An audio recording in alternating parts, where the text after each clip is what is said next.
ওয়াসাকাহুম রাব্বুহুম শারাবান তাহুরা। আমি আবারও দোয়াটি বলছি, দোয়াটি হলো ওয়াসাকাহুম রাব্বুহুম শারাবান তাহুরা।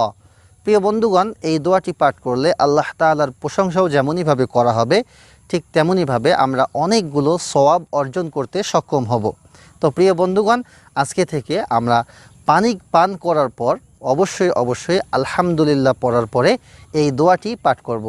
আল্লাহ পাক রব্বুল আলামিন আমাদের সকলকেই তার নেয়ামত উপভোগ করার পরে এই দোয়াটি পাঠ করার তৌফিক দান করুন। আল্লাহুম্মা আমিন। তো প্রিয় বন্ধুগণ, আজকের ভিডিওটি এ পর্যন্তই। আমি আশা করি যে এই ভিডিও থেকে আপনারা উপকৃত হয়েছেন এবং নতুন কিছু জানতে পেরেছেন। ভিডিওটি ভালো লাগলে সকলের সঙ্গে শেয়ার করতে ভুলবেন না। আল্লাহ চাহে তো দেখা হয়ে যাবে পরবর্তী কোনো একটা ইসলামিক ভিডিওতে। সেই পর্যন্ত সকলেই ভালো থাকবেন, সুস্থ থাকবেন,